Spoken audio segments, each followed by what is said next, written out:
8 ವರ್ಷಗಳ ಕಾಲ ನಾಡಿನ ಮುಖ್ಯಮಂತ್ರಿಯಾಗಿ ಸಿದ್ದರಾಮಯ್ಯನವರು ಕೂಡ ಭಾಳ ಉತ್ತಮವಾಗಿ ನಡೆಸ್ಕೊಂಡು ಬಂದಿದ್ದಾರೆ. ನಾವು ಅದನ್ನೇ ಮುಂದುವರಿಸ್ಕೊಂಡು ಇನ್ನೂ ವಿಶೇಷವಾದಂಥ ಆಲೋಚನೆಗಳನ್ನು ಗಮನದಲ್ಲಿಟ್ಕೊಂಡು ಮಾಡಬೇಕು ಅಂಥೇಳಿ ನನ್ನ ಸಹೋದರಿಗಳಂಥ ಪರಮೇಶ್ವರವರು ಮತ್ತು ಜಾರ್ಜ್ ಅವರು ಕೂಡ ಮತ್ತು ನಮ್ಮ ಯತೀಂದ್ರ ಅವರು ಕೂಡ ನನ್ನ ಸಲಹೆಯನ್ನು ಕೂಡ ಸರ್ಕಾರದ ವತಿಯಿಂದ ಅವರು ಕೂಡ ಕೊಡ್ತಾ ಇದ್ದಾರೆ.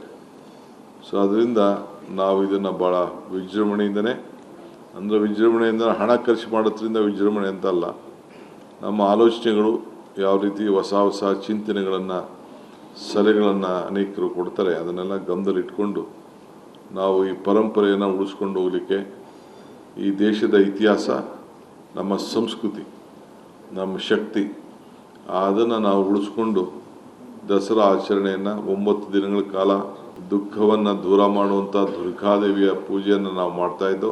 ಆದರೆ ಈ ವರ್ಷ ಪರಂಪರೆಯನ್ನು ಹೋದ ವರ್ಷ ಯಾವ ರೀತಿ ಇತ್ತೋ ನಮ್ಮ ಪಂಡಿತರ ಮಾರ್ಗದರ್ಶನದಂತೆ ಇದು ಈ ವರ್ಷ 11 ದಿನಗಳ ಕಾಲ ಮಾಡಬೇಕಾದಂಥ ಒಂದು ಪದ್ಧತಿ ಈ ಒಂದು ನಮ್ಮ ಮೈಸೂರು ಪಂಚಾಂಗದಲ್ಲಿ ಅದು ನಮೂದೇ ಆಗಿದ್ದರಿಂದ ಅದನ್ನು ನಾವು ಮುಂದುವರಿಸ್ಕೊಂಡು ನಾವು ಹೋಗ್ತಾ ಇದ್ದೀವಿ.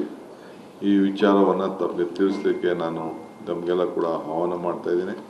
ನಮ್ಮ ಕರ್ನಾಟಕ ರಾಜ್ಯದಲ್ಲಿ ಏನೇನು ಸಂಪ್ರದಾಯಗಳಿದೆ ಅವನ್ನೆಲ್ಲ ನಾವು ಪರಿಶೀಲನೆ ಮಾಡ್ತೀವಿ.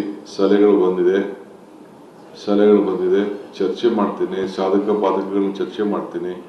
ಅಂತಾರಾಷ್ಟ್ರೀಯ ಮಟ್ಟದ ಖ್ಯಾತಿ ಗಾಯಕರನ್ನು ಕೂಡ ನಮ್ಮ ಹಿಂದೂ ಸಂಪ್ರದಾಯದಂತೆ ಬಳಸ್ಕೊಳ್ಬೇಕು ಅನ್ನೋದು ಕೂಡ ಅನೇಕ ಸಲಹೆಗಳು ಬಂದಿದೆ. ಅದನ್ನು ಕೂಡ ನಾನು ಮುಂದಿನ ನನ್ನ ಸಹೋದ್ಯೋಗಿಗಳ ಹತ್ರ ಚರ್ಚೆ ಮಾಡಿಬಿಟ್ಟು ಇದು ಬರೀ ಡಿ ಕೆ ಶಿವಕುಮಾರ್ ಒಬ್ಬ ತೆಗೆದುಕೊಳ್ಳುವಂಥ ತೀರ್ಮಾನ ಅಲ್ಲ, ಎಲ್ಲರೂ ಕೂಡ ನನ್ನ ಸಹೋದ್ಯೋಗಿಗಳ ಹತ್ರ ಚರ್ಚೆ ಮಾಡಿ ಆ ತೀರ್ಮಾನವನ್ನು ಯಾವ ರೀತಿ ಕಾರ್ಯಕ್ರಮ ಇರ್ತದೆ ಅಂತ ನಾನು ಮಾಡ್ತೀನಿ.